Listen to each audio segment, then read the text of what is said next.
आदरणीय, वंदनीय, पूजनीय गुरुजन और जनता जनार्दन के रूप में आई हुई पुण्य आत्माओं, आज हम रामचरितमानस को आधार बनाकर आज के सत्संग का आनंद लेंगे, जिसमें हम राम कथा को आध्यात्मिक दृष्टिकोण से, वेदांतिक दृष्टिकोण से समझने का प्रयास करेंगे। वास्तव में सदियों से राम कथा को हम सुनते चले आ रहे हैं। हमारे आज के सत्संग का मुख्य प्रयोजन राम कथा में छिपे हुए वेदांतिक रहस्य को प्रकट करना है। राम कथा तो है ही, परंतु आध्यात्मिक दृष्टिकोण से, वेदांतिक दृष्टिकोण से ये राम कथा के साथ साथ जीवात्मा की कथा है। कहते हैं एक बार माता पार्वती कैलाश पर्वत पर विराजमान थे, तो उन्होंने भगवान शंकर से प्रश्न किया कि प्रभु, आप 24 घंटे ध्यान में मग्न रहते हैं, समाधि में बैठे रहते हैं, आप किसका ध्यान करते हैं? तो कहते हैं माता पार्वती की बात सुनकर भगवान शंकर मुस्कुराए और कहने लगे कि हे देवी, मैं अपने आराध्य देव श्री राम का ध्यान करता हूँ। तो उस समय भगवान शंकर की बात सुनकर माता पार्वती ने कहा कि हे प्रभु, मुझे भी आप अपने इष्ट देव श्री राम की कथा सुनाएं। तो बड़े ही सुंदर शब्दों में तुलसीदास जी ने लिखा, बंदो पद दरिदर न सिरो, विनय करूं कर जोर, बरनौ रघुवर बिसद जसु, श्रुति सिद्धांत निचोड़। कि प्रभु, मैं आपसे विनय करती हूँ कि मुझे भी अपने आराध्य देव श्री राम की कथा सुनाएं। तो कहते हैं भगवान शिव ने बहुत से सिद्धांतों को और बहुत से शास्त्रों को ध्यान में रखते हुए माता पार्वती को राम कथा सुनाई, जिसमें उन्होंने राम कथा के साथ साथ एक गुप्त संदेश दिया कि ये राम कथा जीवात्मा की कथा है। भगवान राम का अयोध्या नगरी में राजा दशरथ के यहाँ अवतार हुआ और बाल लीला करते हुए विश्वामित्र के संग जाकर असुरों का संहार करते हैं और शिव धनुष तोड़कर सीता स्वयंवर में सीता को वरण करके आते हैं। को 14 बरस वनवास भोगना पड़ा, जहाँ सीता का हरण हुआ। रावण माता सीता को उठाकर ले जाते हैं और रामचंद्र जी वीरों के वीर हनुमान जी के साथ लंका पर चढ़ाई करते हैं। रावण को कुटुंब सहित मारकर सीता को लेकर पुनः अयोध्या नगरी को आते हैं और सुख से अयोध्या नगरी में निवास करते हैं। ये राम कथा सब लोग जानते हैं, परंतु इस राम कथा का जो गुप्त रहस्य है, हमारे आज के सत्संग का यही रहस्य है कि राम कथा तो है ही, वह जीव आत्मा की कथा है। वास्तव में ये जो रामायण के पात्र हैं, राम, दशरथ, रावण और लक्ष्मण, सीता, हनुमान, ये सब हमारे अंतःकरण के ऊपर घटित होते हैं। आध्यात्मिक दृष्टिकोण से राम चैतन्य है, सीता बुद्धि है और लक्ष्मण जीव है, हनुमान बल है और दशरथ 10 इंद्रियां हैं और दशरथ की 3 पत्नियां सतोगुण, रजोगुण और तमोगुण हैं और रावण अहंकार है। और रावण का परिवार काम, क्रोध, मोह, लोभ, अहंकार, दंभ, झूठ, निंदा, चुगली आदि, ये रावण का परिवार है।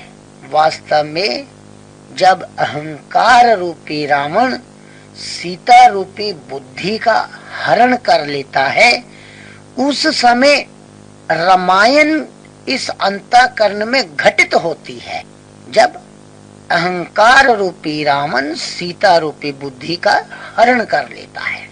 रामचरितमानस के 4 घाट हैं।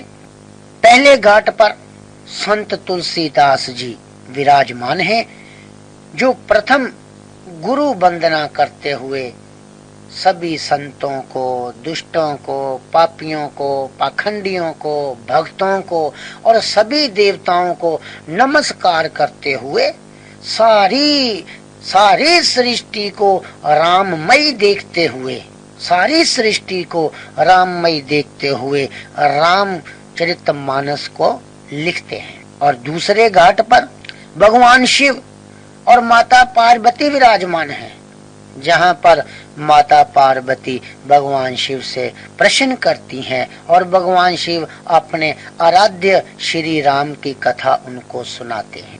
और तीसरे घाट पर मुनि यज्ञवल्क्य और मुनि भारद्वाज बैठे हुए हैं।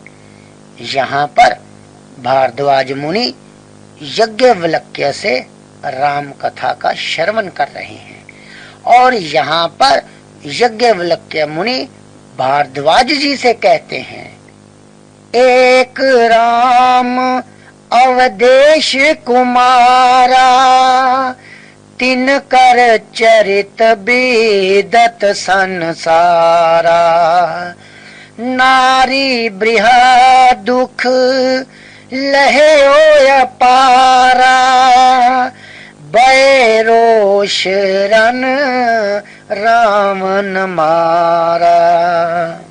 और चौथे घाट पर काकभुशुंडी और गरुड़ जी विराजमान है, जहाँ पर काकभुशुंडी राम कथा के साथ साथ संपूर्ण वेदांत दर्शन के द्वारा गरुड़ को सुना रहे हैं। रामचरितमानस का अंतिम भाग उत्तरकांड, जिसमें काकभुशुंडी राम कथा के साथ साथ गरुड़ जी को संपूर्ण वेदांत दर्शन के द्वारा जीवात्मा की कथा सुनाते हैं, जो सारी रामायण का अधिष्ठान है। राम कथा का अंतिम भाग बड़ा ही गहन व गूढ़ विषय है। ऐसे ही जैसे राम कथा के 4 घाट हैं, 4 घाटों पर राम कथा का निर्माण होता है, ऐसे ही जीवन के भी 4 घाट हैं। बाल्यकाल, यौवन काल, गृहस्थ अवस्था और वृद्ध अवस्था। ये सारी रामायण हमारे जीवन पर, हमारे शरीर पर घटित होती है। बड़े सुंदर श्लोक से संतों ने वर्णन किया,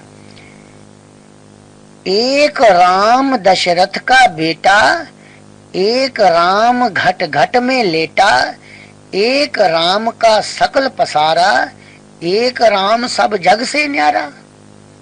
यहाँ पर भी 4 प्रकार के राम का वर्णन है, और ये जीवात्मा की 4 अवस्थाओं का वर्णन है। जागृत, स्वप्न, सुषुप्ति और तुरीयावस्था।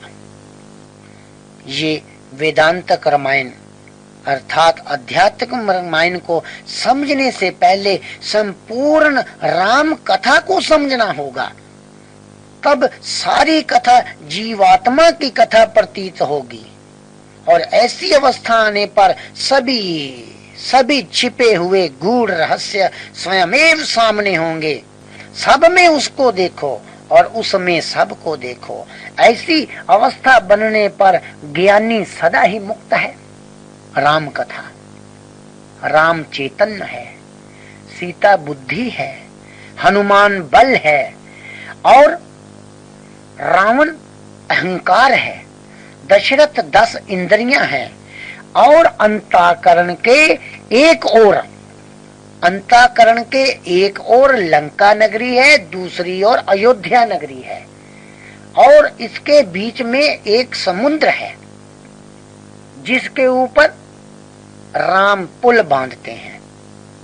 बड़ा ही सुंदर प्रसंग है जो आगे चलकर हम विस्तार पूर्वक चर्चा करेंगे कि राम कथा में जो गुप्त रहस्य है वो ये है कि जीव अपने स्वरूप को जान ले। रामचंद्र जी ने कुटुंब सहित रावण को युद्ध में मारा, तब सीता सहित वापस लौटे और अपनी राजधानी अवधपुरी में प्रवेश करते हैं।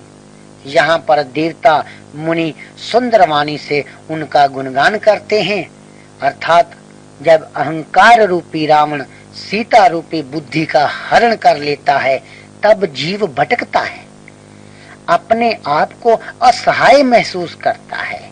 जैसे सीता के वियोग में राम भटकते हैं, रोते हैं, बनों में ढूंढते फिरते हैं।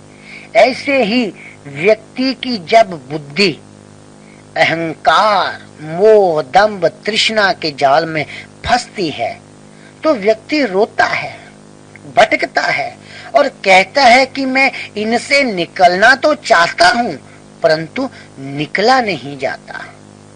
तब राम के जीवन की तरह व्यक्ति के जीवन में हनुमान का प्रवेश होता है। हनुमान अर्थात बल, हनुमान अर्थात उत्साह, हनुमान अर्थात दृढ़ निश्चय। जब व्यक्ति के जीवन में बल आता है, उत्साह आता है, दृढ़ निश्चय आता है, तब वह अपनी बुद्धि को उसी प्रकार माया, मोह, दंभ, तृष्णा, झूठ और फरेब से निकालने का प्रयत्न करता है, जैसे राम हनुमान की सहायता से लंका विजय करते। ऐसे ही बल आने पर, ताकत आने पर, उत्साह आने पर, दृढ़ निश्चय आने पर व्यक्ति माया जाल तोड़ देता है और सात्विक बुद्धि का संग करके फिर जीव अपनी राजधानी अंतःकरण रूपी अयोध्या में आराम से रहता है और सुखी जीवन की शुरुआत होती है। वास्तव में ये सारी रामायण हमारे शरीर पर घटित हो रही है। जैसा हमने पहले बताया कि मानव का शरीर संपूर्ण सृष्टि का एक छोटा सा नमूना है। जो कुछ भी बाहर घटित हो रहा है, जो कुछ भी बाहर घटित हो रहा है वह हमारी देह में भी वैसे ही विराजमान है। समष्टि अर्थात कुल सृष्टि को हम नहीं जान सकते क्योंकि ये कुल सृष्टि अति विस्तृत है, अति विशाल है और अथाह है, असीम है। परंतु हमारे गुरुजनों ने, संतों ने, ऋषियों ने इस सृष्टि को, इस व्यष्टि अर्थात मनुष्य की देह, व्यष्टि के माध्यम से सृष्टि को जाना है। और गरुड़ पुराण में भगवान नारायण स्वयं गरुड़ से कहते हैं कि हे गरुड़, सृष्टि के संपूर्ण 14 भुवन इस व्यक्ति की देह में ही कल्पित किए गए हैं। जैसे पैरों में वितल लोक, घुटनों में सुतल लोक, गुप्त इंद्रियों में महातल लोक और सकित के मूल में तलातल लोक, गुह्य भाग में रसातल लोक और कटी भाग में पताल लोक और नाभि में भूलोक और नाभि से ऊपर भुवलोक और हृदय में महालोक और मुख में जन्नलोक और माथे में तपोलोक और ब्रह्मरंध्र में सत्यलोक कल्पित किए हुए माने गए हैं। इसी प्रकार संपूर्ण सृष्टि व्यष्टि में पाई जाती है, जिसे ध्यान योग के द्वारा ऋषियों ने जानने का मार्ग बतलाया है। गुरुजन कहते हैं सृष्टि के निर्माण में 5 तत्व जल, पृथ्वी, अग्नि, वायु, आकाश का संयोग है और मनुष्य देह भी इन्हीं तत्वों से निर्मित है। जैसे ये हमारा शरीर मांस, हड्डियां पृथ्वी तत्व का प्रतीक है। खून, पसीना, मूत्र आदि जल तत्व का प्रतीक है। और ये शरीर का तापमान और ये पेट के अंदर जठराग्नि अग्नि तत्व का प्रतीक है। और प्राण, अपान, व्यान, उदान, समान, कृक्कल, देवदत्त, धंजय आदि ये जो 10 प्राण हैं ये वायु तत्व का प्रतीक हैं। और शरीर के अंदर जितने भी खाली स्थान हैं, जैसे मुंह का खोल, हड्डियों के अंदर का खोल और नाड़ियों के अंदर का खोल, ये सब आकाश तत्व का प्रतीक है। और इसी प्रकार संपूर्ण समष्टि व्यष्टि में ही स्थित है। और ये सब कुछ जड़ है और इनमें एक तत्व चेतन ही है जिन इनको सौम्य अवस्था में रखता है। और गुरुजन और ज्ञानी जन ये कहते हैं कि एक तत्व ब्रह्म अर्थात चेतन ही तुम्हारा अपना स्वरूप है, तुम्हारा अपना आपा है। तुम उसे जान लो, बाकी सब कुछ जाना हुआ हो जाएगा। और श्रीमद् भागवत में एक कथा आती है, राजा पुरंजन की कथा। जिन लोगों ने श्रीमद् भागवत पढ़ा है या सुना है वे जानते हैं कि ये शरीर एक दुर्ग है, ये शरीर एक महल है और इसके कितने ही दरवाजे हैं और कितनी ही खिड़कियां हैं और जिनके द्वारा विषयों की हवा इस शरीर रूपी महल की खिड़कियां इंद्रियां हैं और इन खिड़कियों के द्वारा विषयों की हवा महल में प्रवेश करती है, जिससे व्यक्ति का चित्त उन विषयों में आसक्त होकर चलायमान हो जाता है। और तुलसीदास जी ने तो बड़े ही सुंदर शब्दों में लिखा है, इंद्रिय द्वार जरोखा नाना तह कह छोर बैठे कर थाना आवत देखहि विषय ब्यारी ते हठ देही कपाट उधारी जब सो प्रभंजन उर ग्रह जाई तब ही दीप विज्ञान बुझाई। कि ये शरीर एक महल है और इसमें इंद्रियां खिड़कियां हैं और प्रत्येक खिड़की पर एक एक देवता बैठा हुआ है। जब विषय रूपी हवा खिड़कियों के द्वारा अंतःकरण में प्रवेश करती है तो ज्ञान का दीपक बुझ जाता है, तब सब किया कराया चौपट हो जाता है। तब जीव अनेकों प्रकार के क्लेश पाता है, अनेकों प्रकार के क्लेश उठाता है कि बहुत जोर लगाया, बहुत मेहनत की, पुरुषार्थ किया, ध्यान किया, योग किया, इंद्रियों को वश में भी किया और बहुत ऊंची अवस्था में पहुंचे, परंतु संत कहते हैं, ऋषि कहते हैं, जब विषयों की हवा इन इंद्रियों रूपी खिड़कियों के द्वारा अंतःकरण में प्रवेश करती है तो ज्ञान का दीपक बुझ जाता है। ये राम कथा के साथ साथ जीवात्मा की कथा है। बड़ी ही सुंदर चर्चा। रावण सीता को उठाकर ले गए और भगवान राम वन वन ढूंढ रहे हैं और हनुमान के साथ मिलकर लंका पर पुल बांधते हैं। बड़ी ही सुंदर घटना है रामायण की कि जब पुल बांधने लगे तो जो भी पत्थर फेंकते वह डूब जाते और जिस पत्थर के ऊपर राम नाम लिखा वह तरने लगे। बड़ा गुप्त रहस्य है इसमें। वास्तव में ये पत्थर हमारे कर्म हैं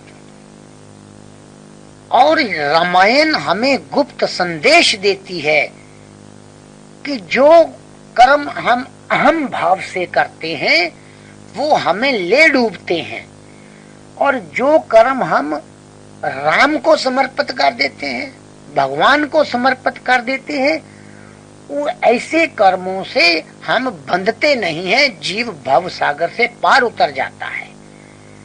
जो व्यक्ति ये कहता है कि मैं करता हूं, मैं ही कर रहा हूं, वो कर्मों में बंध जाता है अहंकार के कारण, लोभ के कारण।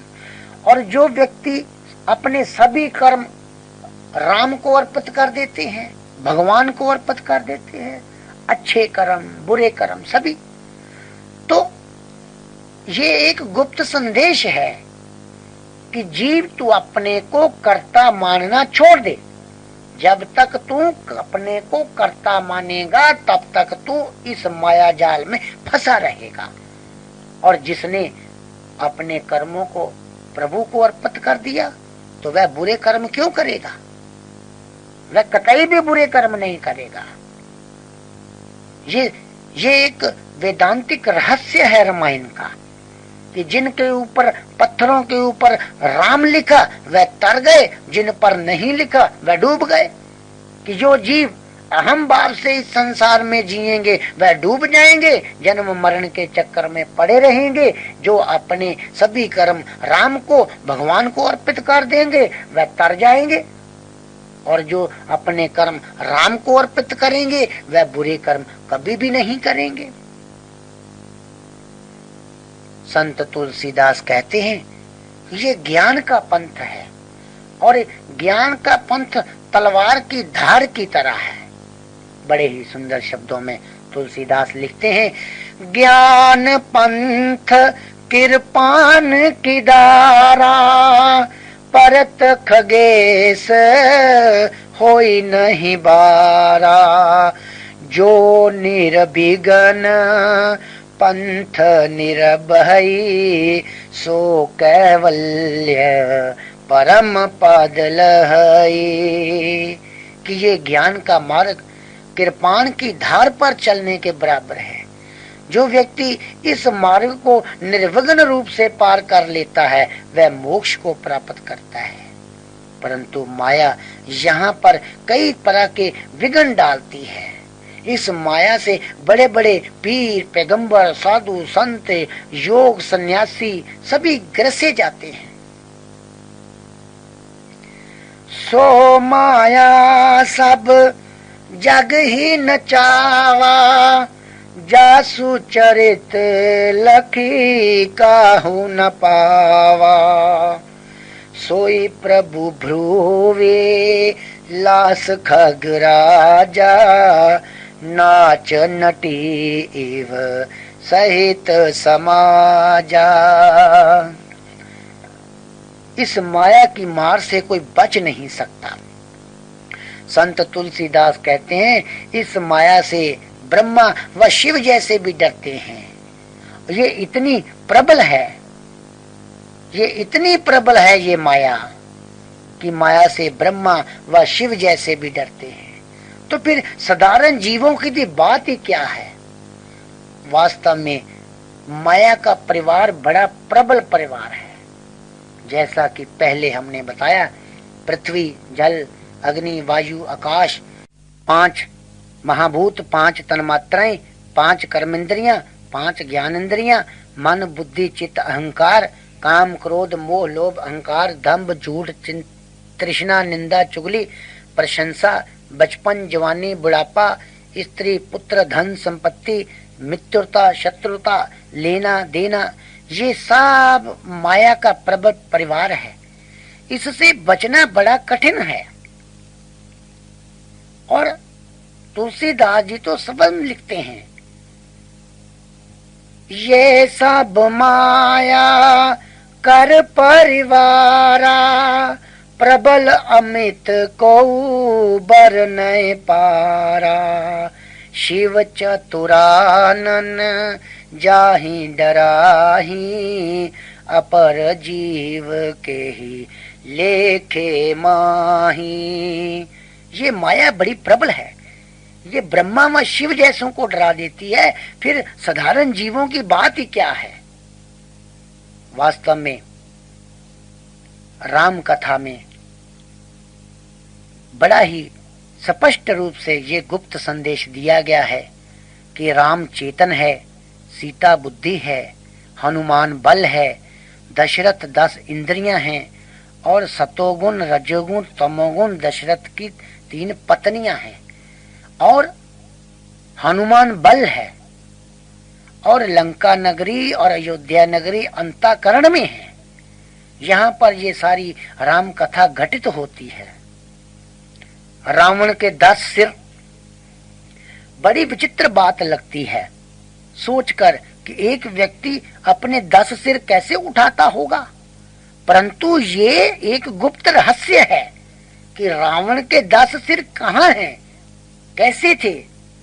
वास्तव में ये घटना भी हमारे देह के ऊपर घटित होती है। अहंकार रूपी रावण मन की एक वृत्ति है। वास्तव में 10 इंद्रियां हैं और इंद्रियों के 10 विषय रावण के 10 सिर हैं। जैसे राम तीर मारते हैं और रावण का एक सिर कट जाता है, फिर भी वह जीवित रहता है। ये एक गुप्त इशारा है जीव को, प्रत्येक प्राणी को, कि जब हम योग अभ्यास से, ध्यान साधना से, दृढ़ निश्चय से किसी एक इंद्रिय के विषय को दबा देते हैं, कुचल देते हैं, तो मन दूसरी इंद्रियों के विषयों के साथ जीवित रहता है, रावण की तरह मरता नहीं।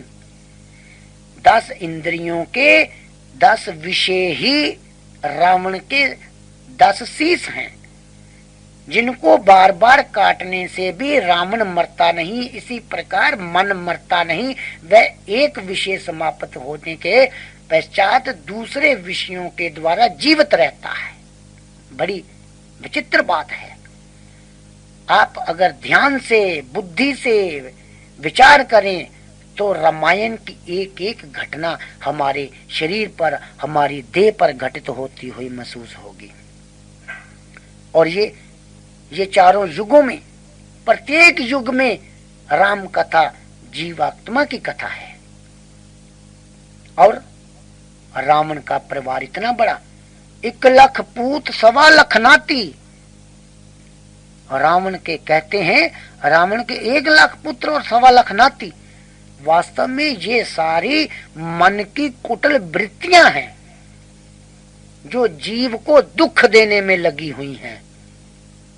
तुलसीदास कहते हैं, चिंता सापनी को नहीं खाया,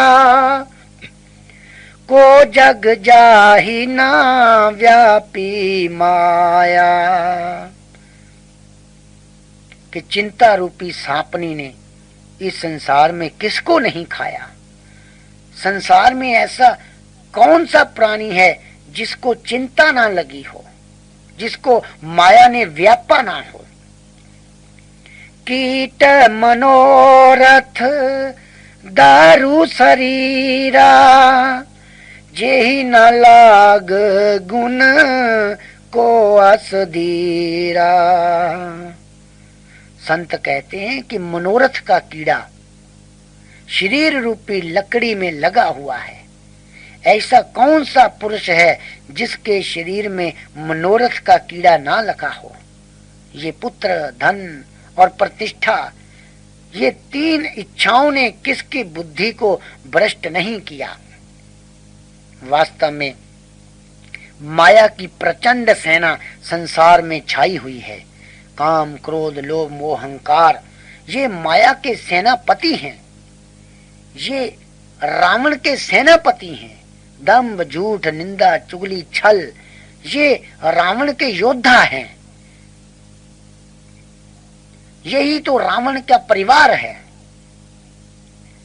अहंकार रूपी रावण के परिवार में 1 लाख पूत हैं, 1.25 लाख नाती हैं। ये मन की कुटिल वृत्तियां हैं। और ऋषियों ने एक गुप्त बात बतलाई कि जब विवेक रूपी ब्रह्म अस्त्र से अहंकार रूपी रावण मरता है तब उसका सारा परिवार नष्ट भ्रष्ट हो जाता है और अयोध्या नगरी अर्थात अंतःकरण में सत्य की जय जयकार होने लगती है। तब सभी देवता पुष्प वर्षा करते हैं, मंगल गीत गाते हैं। वास्तव में हमारे जितने भी धर्म ग्रंथ हैं ये प्रतीकात्मक शैली में लिखे गए हैं, प्रतीकात्मक शैली में। इनको समझना कोई आसान काम नहीं है। साधारण बुद्धि वाला व्यक्ति हमारे धर्म ग्रंथों को पढ़कर सोचता है कि मूर्खों जैसी बातें हैं, परंतु बुद्धिमान व्यक्ति इन ग्रंथों में छिपी हुई बुझारतों को बूझ लेते हैं और जब तक भगवान की स्वयं कृपा ना हो ये रहस्य जाने नहीं जा सकते। तुलसीदास जी लिखते हैं, ये रहस्य रघुनाथ कर वेग न जाने कोई, जो जाने रघुपति कृपा सपने हूँ मोह न होई। अर्थात ये जो रघुनाथ जी का गुप्त रहस्य है ये कोई भी इतनी जल्दी समझ नहीं सकता जब तक भगवान स्वयं कृपा ना करे। ये रहस्य रघुनाथ कर वेग न जाने कोई, ये जो छिपा हुआ गुप्त रहस्य है इसको कोई जान नहीं सकता जब तक स्वयं राम की कृपा ना हो जाए। ये समष्टि और व्यष्टि की जब तक तुलनात्मक दृष्टि ना होगी तब तक कुछ भी समझ में नहीं पड़ेगा। और राम कथा तो है ही जिसमें जीवों के कल्याण के लिए अनेक मार्ग बतलाए गए हैं। रावण सीता को ले गया उठाकर, अशोक वाटिका में माता सीता दुखी बैठी हुई है और हनुमान जब सूक्ष्म रूप धार कर वहां पहुंचते हैं तो सीता माता को राम की निशानी अंगूठी देते हैं, जिसे देखकर माता सीता प्रसन्न होती है और उन्हें राहत मिलती है। वास्तव में ये घटना भी बड़ी प्रसिद्ध घटना है और इस घटना का गुप्त रहस्य कि जब व्यक्ति की बुद्धि अहंकार रूपी रावण द्वारा ग्रसित हो जाती है, विषयों में फंस जाती है, तब जीव दुखी होता है। तो उस समय हनुमान की तरह जीवन में किसी संत का प्रवेश होता है, गुरु का प्रवेश होता है, जो गुरु मंत्र देते हैं। वास्तव में वह गुरु मंत्र ही अंगूठी है जिसको पाकर सीता माता की तरह जीव को राहत मिलती है। ये राम कथा तो है ही, ये प्रतीक जीवात्मा की कथा है और हर युग में ये कथा जीवों का कल्याण करती आई है और करती रहेगी। कृत युग सब जोगी विज्ञानी, कर हरि ध्यान तरहे भव प्राणी। त्रेता विवद यज्ञ नर करहि, प्रभु समर्पहि कर्म भव तरहि।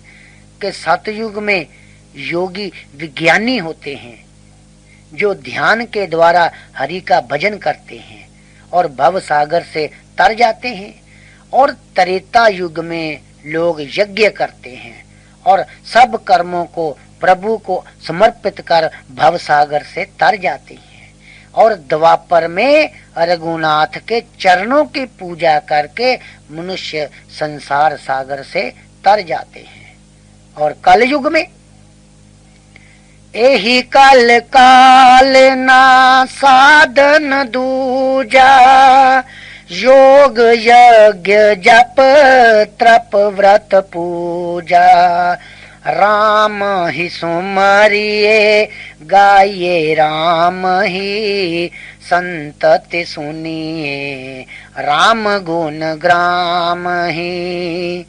कि तुलसीदास कहते हैं कि कलयुग में योग जप तप आदि नहीं, सिर्फ राम नाम का गुणगान करने से व्यक्ति भव सागर से तर जाते हैं।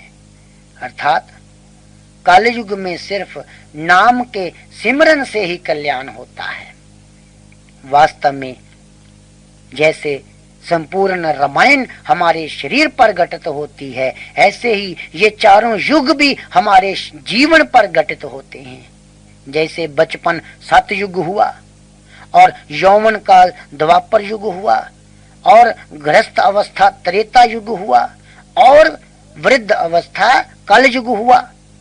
जवानी में व्यक्ति हवन यज्ञ कर लेता है, ध्यान कर लेता है और तप कर लेता है, परंतु वृद्ध अवस्था में शरीर कमजोर हो जाता है, कई प्रकार के रोग लग जाते हैं और जिससे योग अभ्यास यज्ञ तप ध्यान व्रत हो नहीं पाते। तो ऐसी अवस्था में संत कहते हैं, ऋषि कहते हैं, ऐसी अवस्था में सिर्फ बैठे बैठे चलते फिरते लेटे लेटे नाम का सिमरण करने मात्र से जीव का कल्याण होता है। जैसे सतयुग में लोग विज्ञानी होते हैं और ध्यान के द्वारा भगवान का भजन करते हैं और त्रेता युग में यज्ञ करते हैं और द्वापर में रघुनाथ के चरणों की पूजा करते हैं, तो कलयुग में केवल नाम का सिमरण मात्र से जीव का कल्याण होता है। और ये सारी राम कथा हमारे जीवन में हमारी देह में घटित होती हुई प्रतीत होती है। राम चेतन है, सीता बुद्धि है, हनुमान बल है, रावण अहंकार है, दशरथ 10 इंद्रियां हैं और 7 राजतम दशरथ की 3 पत्नियां हैं और जो पत्थर समुद्र में डाले डूब गए वह हमारे कर्म हैं और जो कर्म राम को भगवान को अर्पित कर दिए, जिन पत्थरों पर राम लिखा वह तर गए, जो कर्म अहम भाव छोड़कर राम को समर्पित कर दिए, ऐसे जीव संसार से तर जाते हैं। और रावण के 10 सिर वास्तव में 10 इंद्रियों के विषय हैं। एक विषय को समाप्त करने के पश्चात भी मन दूसरी इंद्रियों के द्वारा विषयों को भोग कर जीता रहता है, जैसे रावण जीता है। और ये सारी रामायण हमारे जीवन पर घटित होती हुई प्रतीत होती है।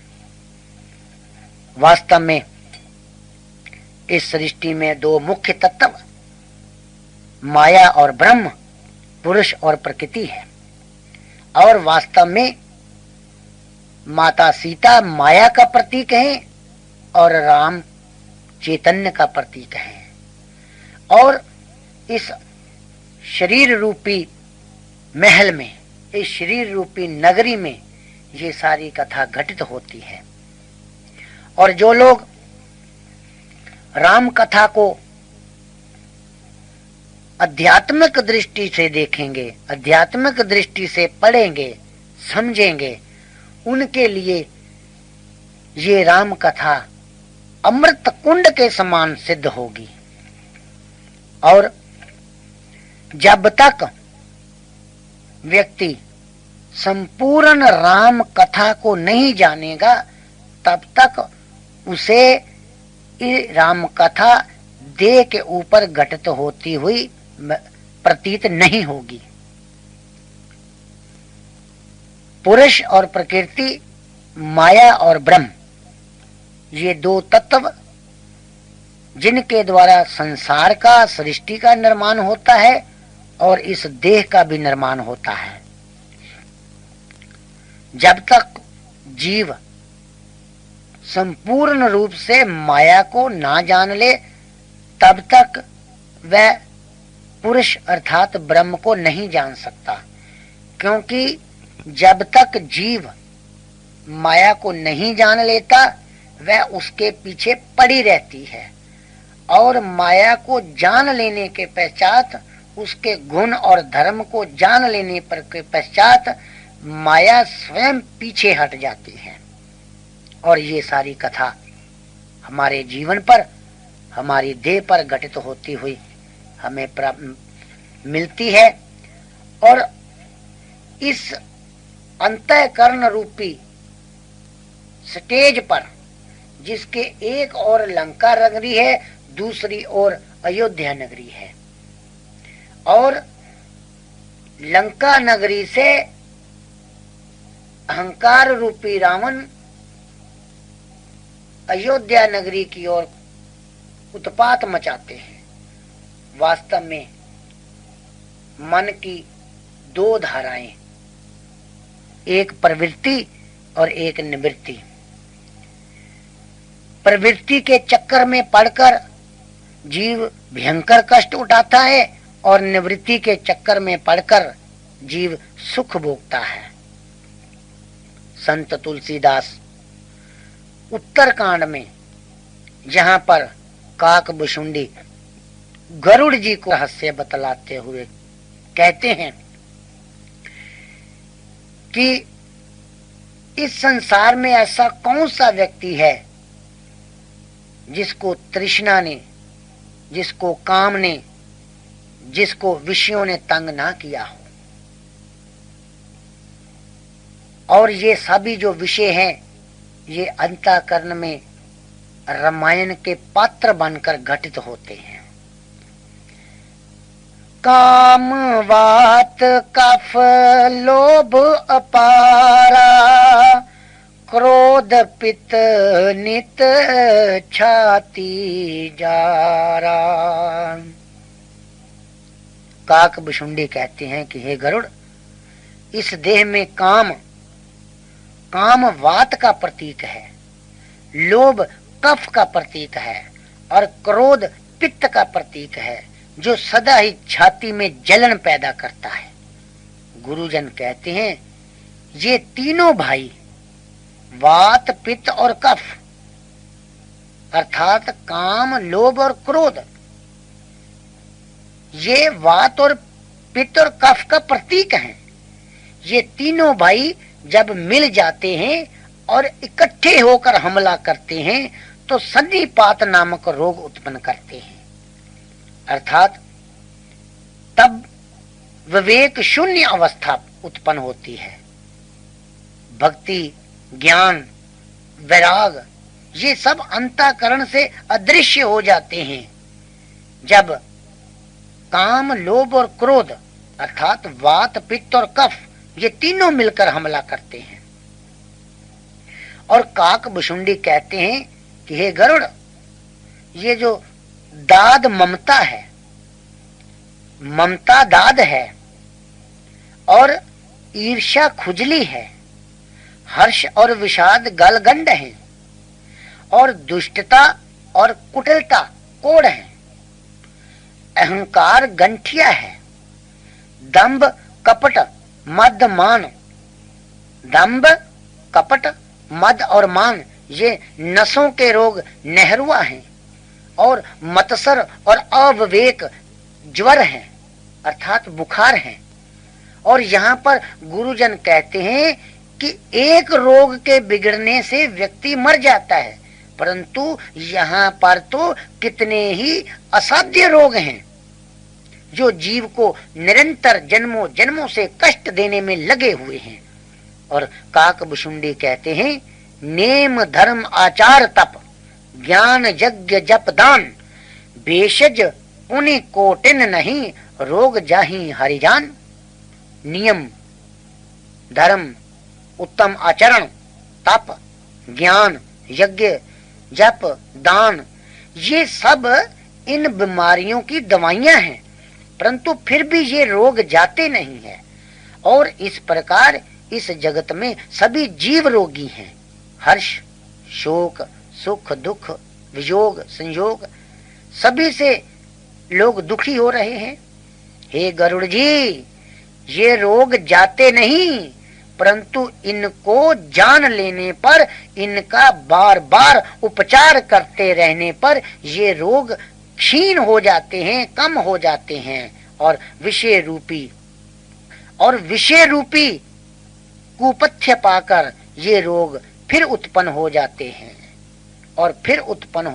हैं और इनको नष्ट करने के लिए बार बार नियम, धर्म, आचरण, तप, ज्ञान, यज्ञ, जप, दान करते रहना चाहिए। सुन हो तात ये अकथ कहानी, समुझत बनई ना जाए बखानी। ईश्वर अंश जीव अविनाशी, चेतन अमल सहज सुख राशि। संत कहते हैं ये जीव ईश्वर का अंश है और इसलिए ये स्वभाव से अविनाशी है, चैतन्य है, निर्मल है। जीव का किसी भी काल में नाश नहीं है। ये सब माया के प्रभाव के कारण जीव जन्मता व मरता हुआ भासता है, माया के वश में होकर अपने को बंधा हुआ मानता है। वास्तव में जड़ और चेतन में ग्रंथि पड़ गई है, जबकि ये गांठ झूठी है, मिथ्या है, फिर भी बड़ी कठिनाई से छूटती है। और माया का परिवार अति विस्तृत और प्रबल परिवार है कि ये गांठ छूटती नहीं। तब से जीव बया संसारी, छूटे न ग्रंथि न होए सुखारी। श्रुति पुराण बहु कहे उपाय, छूटी न अधिक अधिक उड़ जाए। संत कहते हैं जब से ये ग्रंथि पड़ गई है, माया की ग्रंथि, तभी से जीव संसारी हो गया है, अर्थात जन्मने और मरने वाला हो गया है।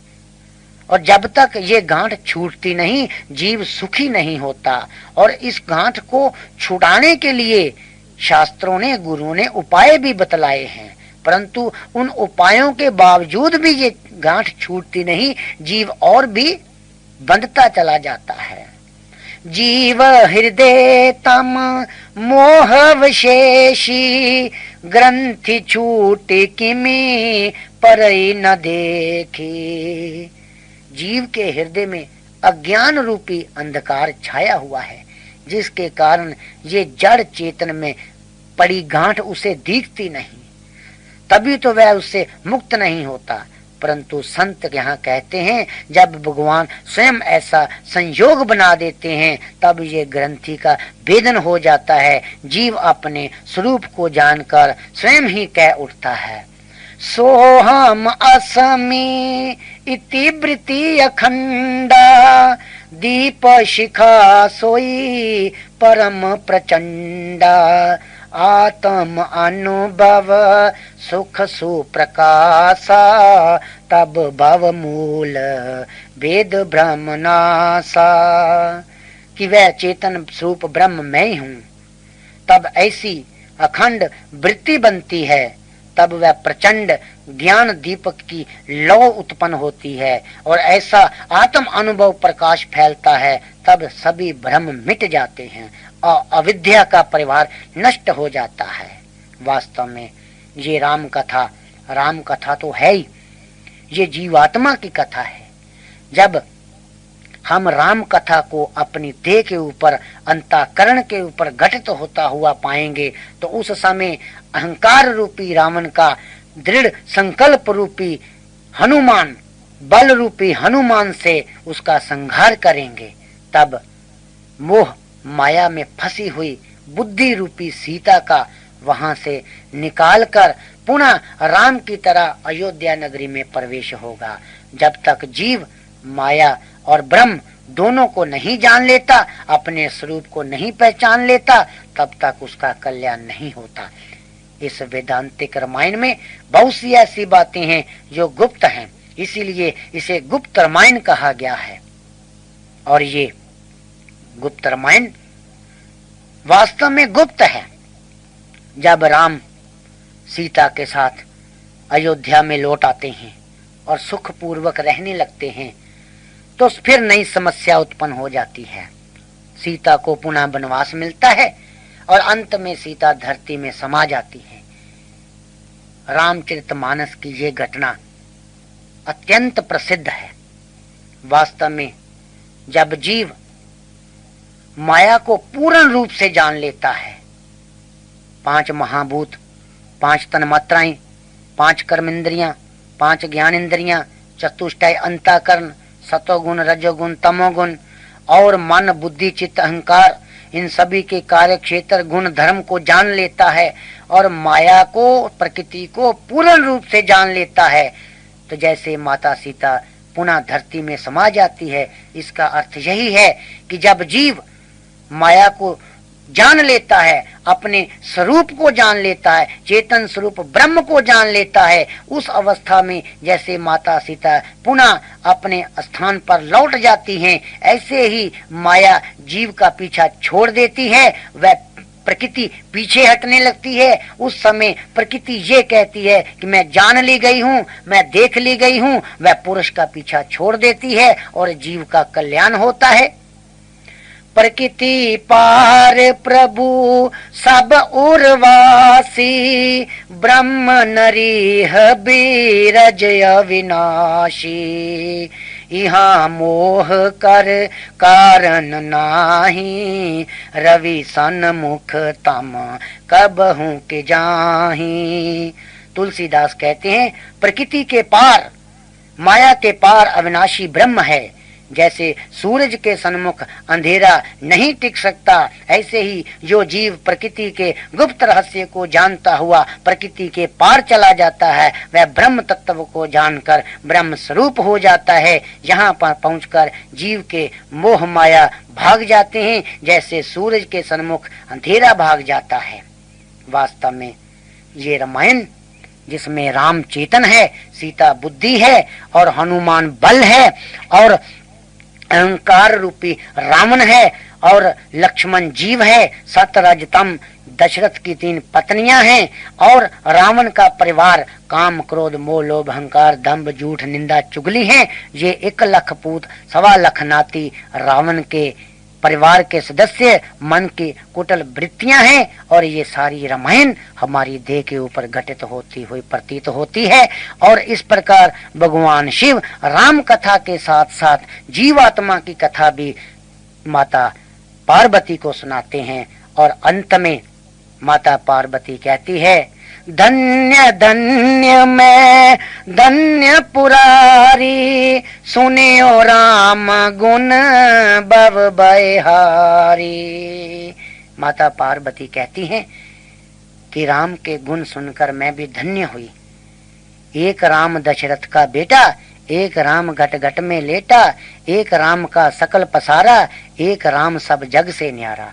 वास्तव में ये जीव की 4 अवस्थाएं हैं और ये चारों अवस्थाओं में जो घूमता है, जो फिरता है, जो रहता है, वह एक तत्व है जिसे ब्रह्म कहते हैं। वह ब्रह्म ही कभी निर्गुण और कभी सगुण होकर भासता है। बोलो सच्चिदानंद भगवान की।